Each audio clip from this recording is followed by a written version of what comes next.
అధ్యక్షునిగా మరి వికలాంగుల సమాజం కోసం మేము చేస్తున్నటువంటి పోరాటాలను గుర్తించి ఏదైతే మరి మన దేశ ప్రధానమంత్రి నరేంద్ర మోదీ గారు వికలాంగుల హక్కుల కోసం తీసుకొచ్చినటువంటి 2016 వికలాంగుల హక్కుల చట్టం ఏదైతుందో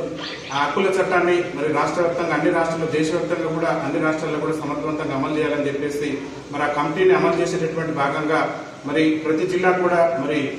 జిల్లా కలెక్టర్ గారు చైర్మన్ గా మరి వికలాంగుల సంఘాలకు సంబంధించినటువంటి వారిని కూడా సభ్యులుగా తీసుకుంటున్నటువంటి క్రమంలో సూర్యాపేట జిల్లా నుంచి గౌరవ కలెక్టర్ గారు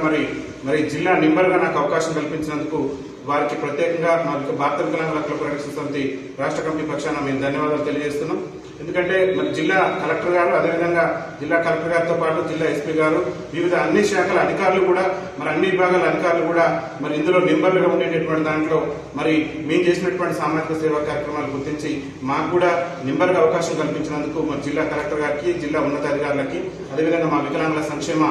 జిల్లా అధికారి గారికి అందరికీ కూడా మా భారత వికలాంగుల హక్కుల పరిరక్షణ సమితి రాష్ట్ర కమిటీ పక్షాన్ని మేము ధన్యవాదాలు తెలియజేస్తూ ఏదైతే మరి కలెక్టర్ గారు అదేవిధంగా మా జిల్లా వికలాంగుల ఆఫీసర్ గారు ఏదైతే మా మీద పెట్టినటువంటి గుర్తర బాధ్యత ఉందో ఆ బాధ్యతను సమర్థవంతంగా నిర్వహించి ఏ లక్ష్యంతోనైతే 2016 వికలాంగుల హక్కుల చట్టం ఉన్నదో ఆ చట్టాన్ని రాష్ట్రంలో సమర్థవంతంగా అమలు జరిగే విధంగా అదేవిధంగా ముఖ్యంగా సూర్యాపేట జిల్లాలో ఎక్కడ వికలాంగులకు అన్యాయం జరిగినా ఈ కమిటీ పక్షాన మేము కూడా మరి వారికి ఖచ్చితంగా న్యాయం జరిగే విధంగా మరి వారి పక్షాన పోరాడతామని చెప్పేసి తెలియజేస్తూ నాకు ఇంతటి అవకాశం ఇచ్చి మరి మా యొక్క సేవలు గుర్తించినందుకు మరొకసారి జిల్లా కలెక్టర్ గారికి జిల్లా ఉన్నతాధికారులకి అదేవిధంగా పోలీసు విభాగానికి అందరికీ కూడా మా రాష్ట్ర కమిటీ పక్షాన ధన్యవాదాలు తెలియజేస్తూ